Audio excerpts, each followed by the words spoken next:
कल हमने देखा था कि कैसे उस छोटे से बालक को, जिसके दांत टेढ़े मेढ़े थे, सर में गंदगी थी, बहुत ही अनटाइडी तरीके से वो गरीब बच्चे को लेडबीटर ने जब अपने संरक्षण में लिया तो किस तरह उनको इंग्लैंड में ले जाकर पढ़ाया लिखाया गया, उन्हें अच्छे से शिक्षा दी गई, साफ सफाई का ध्यान रखाया गया और पूरी तरीके से उनको पाश्चात्य संस्कृति में ढाल दिया गया।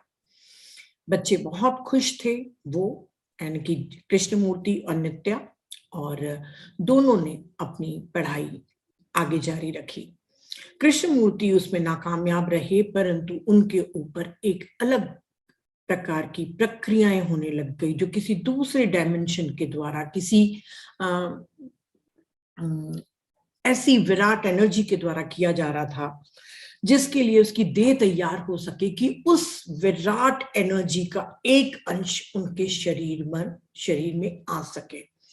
बहुत सी प्रोसेस हुई, उनके कुंडली जागरण से लेके उनके दिमाग को तक के खोला गया, उनके दिमाग में बहुत सी प्रोसेस हुई, उनकी आंखों का शुद्धिकरण किया गया और इस तरीके से हमने उनकी प्रोसेस के बारे में जाना था। अब जब प्रोसेस हो रही थी 1923 में, कृष्णा ने थियोसॉफिकल सोसाइटी के लिए बहुत काम करना शुरू किया।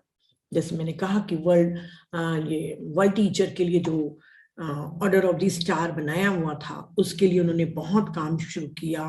काफी बुक्स उनकी आने लग गई, लेक्चर्स वो देने लग गए और उनके वार्ताओं में, उनकी संगोष्ठी में लोगों ने अपने खजाने खोल दिए। बहुत सारे उपहार, डोनेशन आने लग गए, लोग अपनी संपत्तियां उस वर्ल्ड टीचर के आगमन के लिए देने लग गए।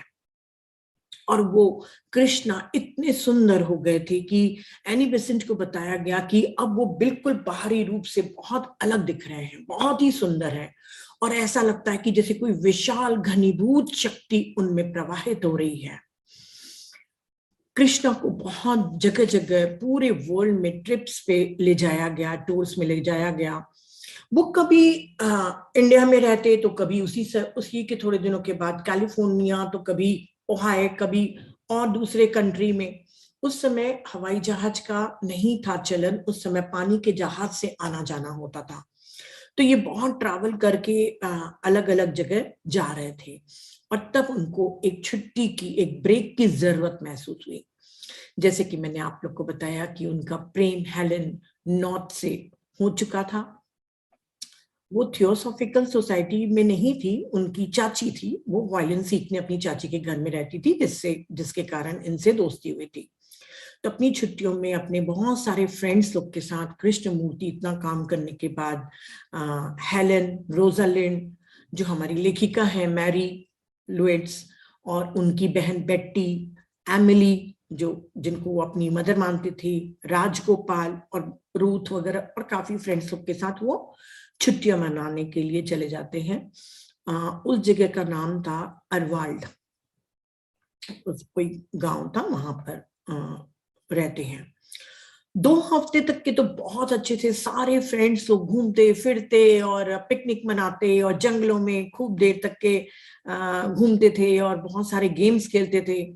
और कहती हैं मैरी कि जब जंगल में हम पहुंचते थे तो कृष्णमूर्ति और उनके फ्रेंड राजगोपाल बहुत ही सुंदर हिंदी में मंत्रोच्चार करते थे, वो संस्कृत भाषा का, और वो इतना मधुर लगता था उनके मुख से सुनना कि हमें मजा आ जाता था। 2 हफ्ते के बाद एक रात्रि को, मतलब अगस्त से लेकर 20 सितंबर तक फिर से कृष्णा के ऊपर प्रोसेस चालू हो गई। जैसे कि मैंने बताया कि प्रोसेस के समय जो भी उनके साथ लेडी रहती थी, चाहे वो रोजालिंड हो चाहे कोई और हो, उसको वो अपनी मदर समझने लग जाता था, क्योंकि फिजिकल बॉडी यहीं रहती थी, उसकी बॉडी कॉन्शियसनेस यहीं रहती थी, बाकी सेल्फ दूसरे डायमेंशन में चले जाते थे। कहाँ जाते थे वो आज तक रहस्य है। तो उस समय हेलन को, जिनको वो प्यार करते थे, उसको वो मां समझने लग जाते हैं और बताते हैं कि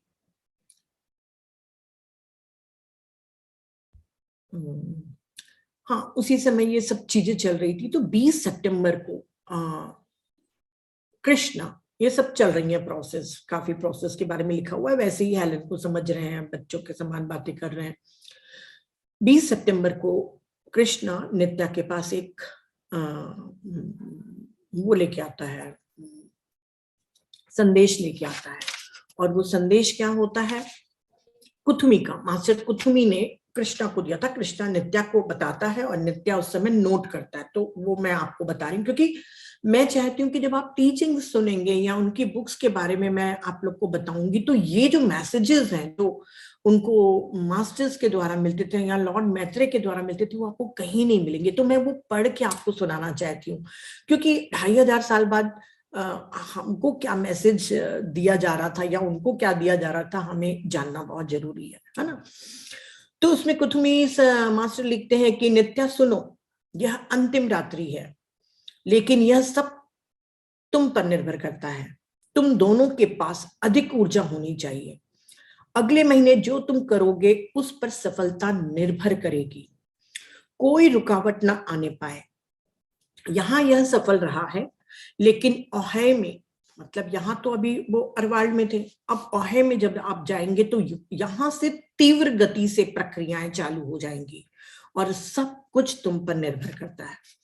अगर तुम तैयार रहते हो तो वहां पर और अधिक प्रबलता में जारी रहेगी।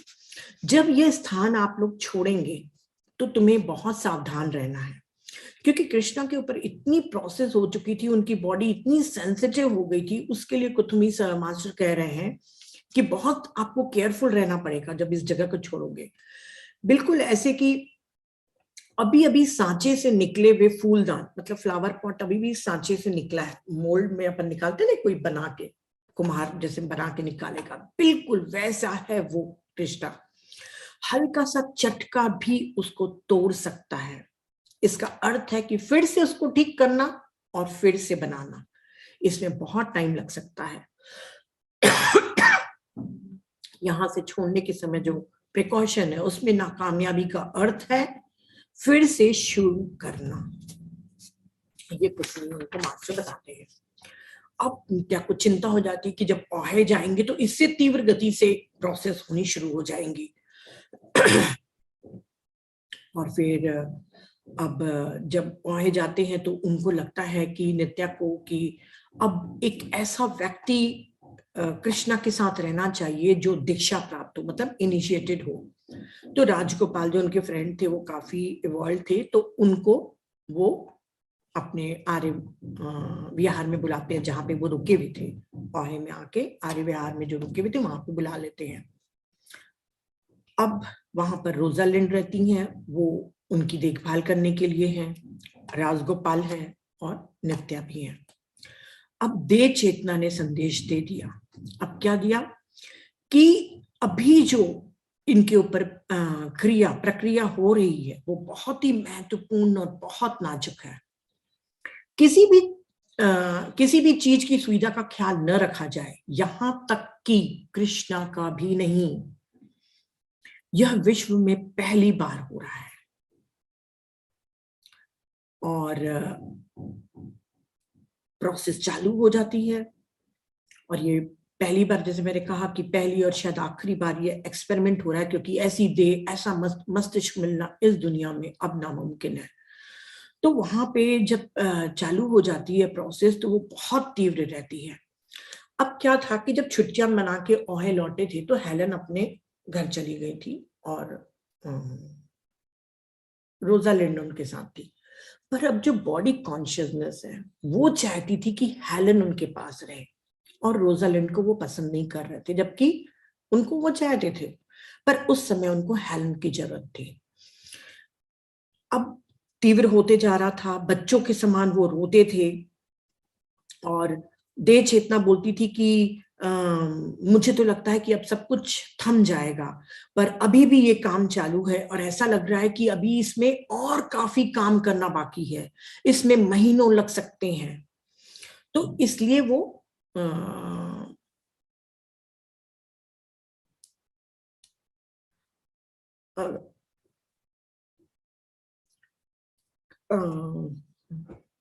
रोती थी उसकी देह चेतना, यहाँ पर नित्या ने लिखा था, ये मैं बात बताना चाहती हूँ कि अभी तक के क्या होता था कि जब भी प्रोसेस होती थी तो उनकी देह चेतना को छोड़ के सेल्फ चला जाता था।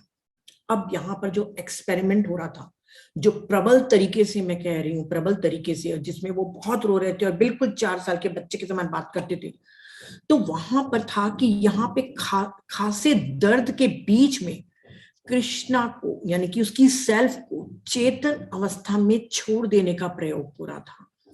मतलब जब बॉडी बहुत पेन में है तब तो कृष्णा बाहर रहता था, पर यहाँ पर एक्सपेरिमेंट किया गया कि कृष्णा को चेतन अवस्था में उसकी सेल्फ को उस दर्द के बीच में छोड़ा गया, और वो दर्द उसको सिर्फ 10 से 20 सेकंड सहना पड़ता था, परंतु वो इतना तीव्र था कि बार बार कृष्णा उसको छोड़ के चले जाते थे, क्योंकि वो दर्द सहना एक सेल्फ के लिए, आप लोगों को शायद मालूम होगा कि जब रेप होता है या कोई बहुत हिंसात्मक चीजें होती हैं तो आत्मा शरीर को छोड़ के चली जाती है, दर्द नहीं सह पाती वो, तो वो मतलब वो महसूस नहीं करना चाहती, दर्द तो बॉडी महसूस करता है, पर उस समय भी बोलते हैं कि फ्रेगमेंट होके वो निकल जाती हैं।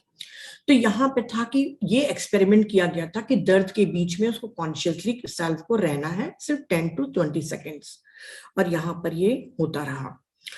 अब 2 महीने तक के ये प्रोसेस चलती रही। बहुत सारा तो नहीं है वर्णन इसके बारे में, परंतु यही है कि वो बहुत दर्द में रहा, बहुत ही तीव्र था। फिर 1924 में जब 2 महीने हो चुके थे इसको, तो उन्होंने एमिली को लेटर लिखा, कृष्णा ने। उन्होंने लिखा कि मैं चिड़चिड़ा होता जा रहा हूं, जल्दी जल्दी थकने लगा हूं, काश आप और दूसरे लोग यहाँ होते। अब तो कितने ही बार मेरा रोने का मन करता है, और ऐसा तो मैं कभी भी नहीं रहा। यह मेरी इच्छा है कि हेलन यहाँ होती, पर यह असंभव है। शायद वे लोग, अदर, है ना, वे या अन्य उनको कहता था, है ना, शायद वे लोग नहीं चाहते कि कोई मेरी मदद के लिए आए, इसीलिए सब कुछ मुझे अपने आप ही करना पड़ रहा है। कितनी भी कोशिश कर लूं, पर अकेलापन रहता ही है, उस निर्जन स्थान में अकेले खड़े देवदार वृक्ष की तरह। उनके घर के पास में कोई देवदार वृक्ष होगा जिनको वो देखते थे, तो अपनी तुलना उस वृक्ष से कर रहे हैं कि मैं बिल्कुल वैसा ही अकेलापन महसूस कर रहा हूं। और आपको एक और अद्भुत घटना मैं आपको बताता हूं कि एक दिन पहले ही, जो चीज कुछ भी कहो उसको, या उद्गम कहो, उद्गम मतलब ओरिजिन, कुछ ऐसी चीज थी जिसके बारे में कृष्ण एमिली को बता रहे हैं कि वो मेरी रीढ़ से होते हुए मेरे गर्दन तक आया, कोई एनर्जी की बात है। फिर ये 2 हिस्सों में बटा, गर्दन तक के आने के बाद 2 हिस्सों में बटा, एक हिस्सा सिर के दाहिनी ओर गया और दूसरा हिस्सा बाईं ओर, और दोनों घूमकर दोनों हिस्से आंखों के बीच ठीक नाक के ऊपर आकर मिल गए, और तब मुझे लॉर्ड और मास्टर के दर्शन हुए। लॉर्ड वो मैत्रेय को कह रहे हैं, और मास्टर शायद कुथुमी या बुद्धा को कह रहे हैं, या बुद्ध को कह रहे होंगे। मास्टर के दर्शन हुए। यह एक जबरदस्त रात थी, लेकिन सारा कुछ अत्यधिक पीड़ाप्रद था। यहाँ पे जब अरवाल से यहाँ ओहाई में आए थे, तब नित्या ने उनको बताया, लेड बीटर को, कि यहाँ पर 110 प्रोसेस की रातें गुजर चुकी हैं। 110, आप सोचिए कितनी पीड़ा से कृष्णा के शरीर को गुजारा गया, सिर्फ इसलिए ताकि इस मानवता के लिए वो संदेश दे सके। फिर उसके बाद मैत्रेय का संदेश आया। मैत्रेय ने संदेश भेजा, वो भी मैं आपको पढ़ के सुना रही हूं। मेरे पुत्रों, मैं तुम्हारी सहन शक्ति और साहस से प्रसन्न हूं। एक लंबा संघर्ष रहा और हमें कामयाबी मिली है। हालांकि संपूर्ण तैयारी अभी भी खत्म नहीं हुई है, मतलब अभी भी पूरा काम खत्म नहीं हुआ है। खेद है कि आपको बहुत लंबी तकलीफ का सामना करना पड़ा, जो कि तुमको एंडलेस प्रतीत होता था, मतलब खत्म ही नहीं हो रहा है ऐसे प्रतीत होता था। लेकिन एक महान गौरव तुम में से हर एक की प्रतीक्षा कर रहा है। मेरा आशीर्वाद तुम्हारे साथ है। हम बात की किसी तारीख से इस प्रक्रिया को, फिर प्रक्रिया नहीं लिखते हैं वो, मैत्रेय नहीं बोलते हैं, वो तो प्रक्रिया प्रोसेस हम बोल रहे हैं। मैत्रेय ने लिखा कि हम बात की किसी तारीख में इसे आरंभ करेंगे, फिर भी मैं नहीं चाहता कि बैसाख खत्म होने के पहले, होने तक, बैसाख खत्म होने तक तुम यूरोप के लिए निकलो। उस समय बैसाख 18 मई को पड़ रहा था और बुद्ध पूर्णिमा को गूढ़ तांत्रिक महोत्सव के रूप में माना जाता है। थियोसॉफिकल लोग या ऑकल्ट वाले लोग मानते होंगे, मुझे नहीं मालूम, कि बैसाख खत्म होने तक तुम यूरोप के लिए निकलो। हालांकि तुम्हारी देह के 3 स्थानों को हमने सुरक्षित कर लिया है, फिर भी दर्द होगा ही। यह शल्य क्रिया की तरह है, ऑपरेशन की तरह है।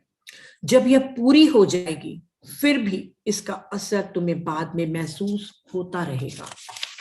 ये मैत्रेय ने इनको मैसेज भेजा था। फिर उसके बाद काफी बिजी रहते हैं, और जैसे बताया गया कि हॉलैंड में उनकी कोई कन्वेंशन थी, फिर ओमन में कैंप था। इन सब के बिजी के बाद फिर से कृष्णा को मित्रों के साथ छुट्टियों में जाना था। वो काफी काम करते, पर कुछ टाइम के लिए वो एकांतवास में ही अपने मित्रों के साथ जाते थे। बाद में वो एकांतवास में जाएंगे, है ना। तो वो अपने हेलन और अपने सब फ्रेंड्स लोग के साथ, कौन कौन से फ्रेंड थे, बहुत सारे फ्रेंड्स थे। हेलन थी, रूथ था, जो हमारी लेखिका है मैरी, उसकी सगी बहन थी बेट्टी, उसके साथ, और कई लोग के साथ वो परजिन गांव की तरफ गए और वहां पर वो छुट्टी मनाने लग गए थे। वहां पर भी उनकी प्रोसेस चालू रही। अब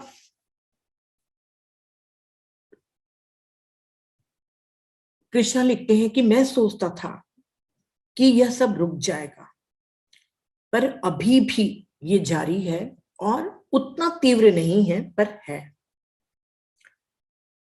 उसके बाद छुट्टियों के समय में एक चीज और मैं आपको बता दूं कि बहुत बहुत सी चीजें लिखी हुई है उनकी छुट्टियों के बारे में इसमें। इनके साथ जो 4 लड़कियां गई थी ना, हेलन, रूथ, बेट्टी और मैरी, उनको इन्होंने कहा था कृष्णा ने कि देखो, तुम सब लोगों को शादी करने की बड़ी इच्छा होती होगी कि शादी करें, बच्चे पैदा करें, तो ये मानवीय अनुभव की इच्छा है आपकी। पर अगर आप चाहते हैं कि लॉर्ड मैत्रेय की आप सेवा करें और उनके लिए अपने जीवन का उपयोग करें, तो ये दोनों एक साथ संभव नहीं है। या तो इस सुख को चुन लो या इसको, नहीं तो बीच में फंस जाओगे तुम अगर दोनों करोगे तो।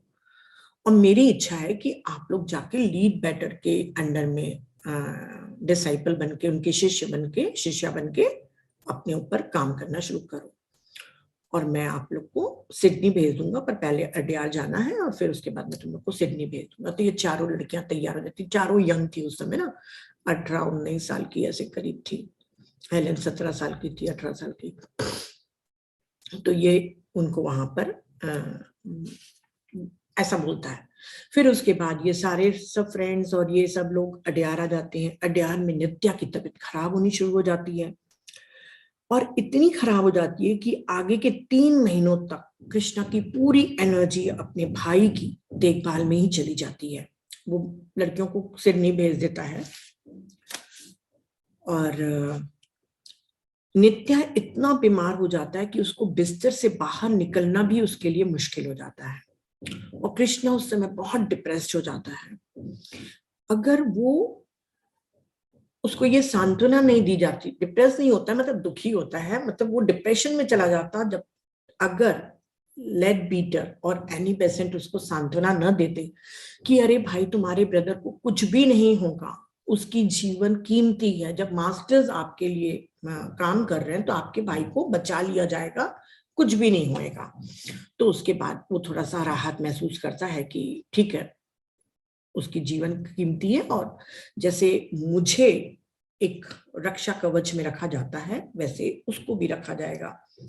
हर जगह कृष्णा कई बार बताते हैं कि उनके शरीर की देखभाल की जा रही है, हमेशा कोई उनकी चारों तरफ से उनकी शरीर की सुरक्षा कर रहा है, चाहे वो हवाई यात्रा में हो, चाहे कहीं पानी के जहाज में हो, चाहे कुछ भी कर रहे हो। पर कम से कम कृष्णा को इतना आभास था कि वो कभी भी, जैसे ग्लाइडिंग है या कोई जान से खोने का खतरा वाला जो गेम होता है, उसमें कभी पार्टिसिपेट नहीं करते थे, क्योंकि उनको इस देह को संभाल कर रखना था, क्योंकि इस देह से उसको काम करना था, जो सेल्फ है उसको काम करना था, तो इस देह को खतरे में नहीं डालना चाहता था वो। तो ग्लाइडिंग वगैरह के लिए वो नहीं जाते थे।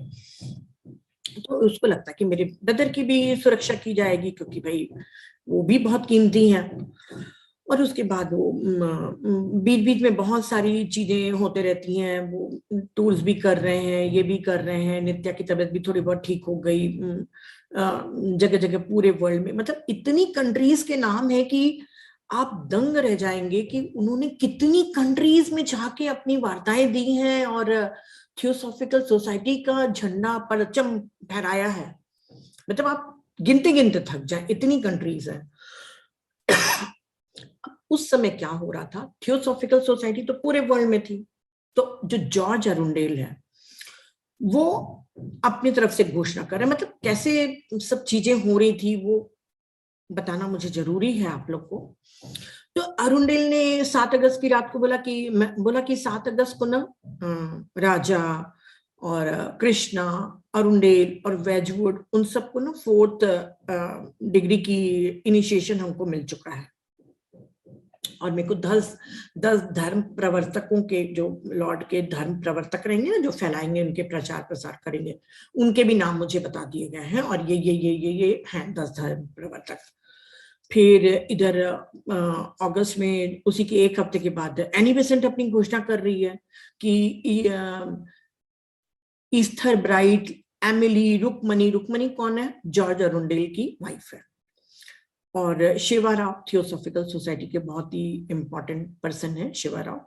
इन सबको अपने कमरे में बुलाती है एनी बेसेंट, और एक हफ्ते के बाद ही ना, जब अरुंडेल ने अपनी घोषणा कर दी है कि एनी बेसेंट को, लेड बीटर को, कृष्णा, राजा, अरुंडेल, वेजवुड, ऑस्कर, इन सबको 5वीं दीक्षा मिल गई है, और अंतिम दीक्षा 13 अगस्त की रात को मिल गई है। और इस वजह से इन सबके प्रति व्यवहार में कोई परिवर्तन नहीं किया जाना चाहिए, मतलब ये हमको मिल गई है।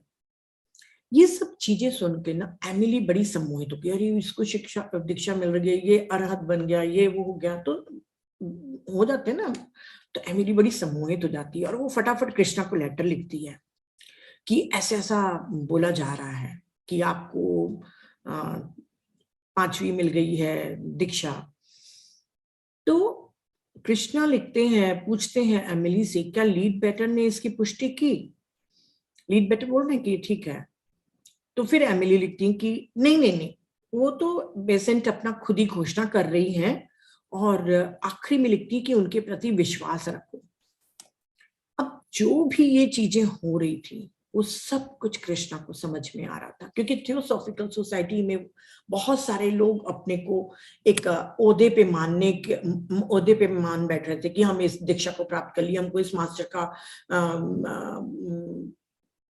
मैसेज मिल रहा है, या हमको ये बोला जा रहा है, मतलब तरह तरह की चीजें जो आजकल भी हो रही हैं, वैसे उस समय भी चल रही थी। तो ये कृष्णा ये सब चीजें देख रहे हैं, समझ रहे हैं। अब थियोसॉफिकल सोसाइटी का 50वीं 50th वर्षगांठ थी, तो एनी बेसेंट कृष्णा को लिखती है कि तुम इधर आ जाओ, पर नित्या की तबीयत खराब रहती है, उतनी अच्छी नहीं रहती है, परंतु बहुत फोर्स करने पर अनमने मन से कृष्णा उसको अटेंड करने के लिए अड्यार आते हैं, और मैडम मैजियरली को अपने भाई के हवाले करके आ जाते हैं कि तुम उसकी देखभाल करना, और तब तक काफी ठीक हो गया था नित्या भी, तो आ जाते हैं। अब इन सब से जो भी घटनाएं चल रही थी कि ये मास्टर और ये दीक्षा प्राप्त कर लिए और सब कुछ, ये उसको पसंद नहीं आ रहा था, और आते साथ ही उन्होंने एमिली से मिलके कहा, कृष्णा ने, कि एक ऐसी वस्तु को सार्वजनिक तौर पर कुरूप, भद्दा और हास्यास्पद बना दिया गया है, जो उसके लिए अत्यंत सुंदर, निजी और पवित्र थी। कृष्णा के लिए ये क्यों बताना कि ये दीक्षा प्राप्त कर लिए, ये क्या है, क्या क्या क्यों अपने को लोगों से इंपॉर्टेंट बताना, है ना। और ये सब तो बहुत ही निजी बातें हैं, इनको क्यों बताना, और पवित्र हैं। तो लेडी एमिली ने उनसे पूछा कि अगर आपको ये सब लग रहा है तो आप एक काम करिए, बेसेंट को जाके आप बोलिए, एनी बेसेंट को, जो भी आप महसूस कर रहे हैं कि ये सब चीजें नहीं होनी चाहिए। और देखिए कई चीजें तो मनगढ़ंत भी रहती हैं, तो ये सब चीजें जाके तुमको बता देना चाहिए। तो कृष्णा बोलता अगर मैं जाके बेसेंट को बताऊंगा तो बेसेंट क्या बोलेगी कि रे काली शक्तियों ने उसको वश में कर लिया, मतलब ये डार्क फोर्सेस तुम्हारे को ले ली है, ऐसा बोल देंगी। पर इसके बावजूद कृष्णा एनी बेसेंट को बार बार अप्रोच करने की कोशिश कर रहे थे कि वो इस बारे में बात करे, पर एनी बेसेंट उसकी तरफ ध्यान ही नहीं दे रही थी और बिल्कुल उसको अवॉइड कर रही थी इस बात को। तो एमिली को और कृष्णा को भी लगा कि बेसेंट को अरुंडेल ने सम्मोहित कर लिया है। अब एनी बेसेंट इनको लेके टूर पे जा रही है कोलंबो। अभी वो अडेयार आए थे 50th उसके मीटिंग में, फिर उसको कोलंबो के लिए लेके जा रही हैं और कई लोग हैं उनके साथ, शिवाराम वगैरह सब है। अब जब सुएज कैनाल से जब उनका पानी का जहाज गुजर रहा था, पहले मैंने कहा ना सिर्फ पानी के जहाज थे, तो पानी के जहाज जैसे सुएज कैनाल की तरफ से गुजर रहा था, तभी एनी बेसेंट को तार मिलता है 13 नवंबर की रात को कि नित्या की मृत्यु हो गई है। उस पानी के जहाज में शिवाराम उसी कैबिन में थे जिसमें कृष्णा थे। तो शिवाराम ने क्या लिखा था कि आगे के 10 दिन, क्योंकि जहां पे पहुंचना था वहां पे 10 दिन और लगने थे, आगे के 10 दिन कृष्णा के लिए यातना में रहे। क्योंकि देखिए अभी तक इसको क्या लग रहा था कि मास्टर उसके भाई की जान बचा लेंगे, और अपने भाई को वो इतना प्यार करता था, और एनी बेसेंट के कहने पे वो उसको छोड़ के आया था। और जब उसकी मृत्यु हो गई, जिसको बचपन से इतना प्यार किया, एकमात्र उसका फास्ट फ्रेंड बोलना चाहिए, उसका सब कुछ, तो शिवराम ने लिखा कि 10 दिन तक के बहुत ही यातना में रहे। रात में कृष्णा उठता, सिसकता, कराता, नित्या के लिए रोता, और कभी कभी वो अपनी मदर टंग लैंग्वेज में, तेलुगु में बात करने लगता था, जबकि कॉन्शियसली कृष्णा को तेलुगु भूल गई थी, क्योंकि उसको सिर्फ इंग्लिश आ रही थी, फ्रेंच आ रही थी, तेलुगु वो भूल चुका था, परंतु उस समय वो अपनी मदर टंग में भी बात करता था। एनी बेसेंट को जब इसकी डेथ का मालूम चला था तब भी उसके लिए बहुत ही शॉकिंग था, समझ नहीं पा रहे थे कि ये सब क्यों हो गया। तो कोलंबो जब तक के पहुंचा तब तक के कृष्णा संभल चुका था और एक नई चेतना का आविर्भाव हो चुका था। उस समय इन्होंने एक लेटर लिखा था कृष्णा ने, वो लेटर बहुत बड़ा है, मैं इतना नहीं पढ़ के बताऊंगी आप लोगों को, बहुत बहुत इमोशनल, बहुत ही प्यारा, बस एक 5-6 लाइन उसमें से मैं बता रही हूँ कि पुराना स्वप्न खत्म हुआ, नया स्वप्न अब शुरू हो रहा है। अब कोई भी चीज मुझे नित्या से अलग नहीं कर सकती। अब उसका अस्तित्व में मुझ में समाया हुआ है, जिसे कोई जुदा नहीं कर सकता। अब मैं ज्यादा प्रेम, ज्यादा आस्था, ज्यादा संवेदना, ज्यादा उत्साह के साथ इस जीवन को जीऊंगा। एक सच्चा सौंदर्य मैंने जाना है जो किसी भी भौतिक घटना से बिखर नहीं सकता। एक महान प्रेम जो शाश्वत है, अजेय है।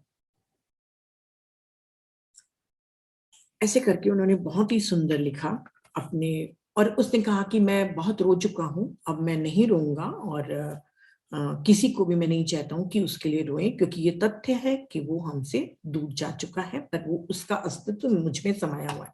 बहुत ही प्यारे तरीके से उन्होंने अपने भाई के लिए लेटर लिखा था।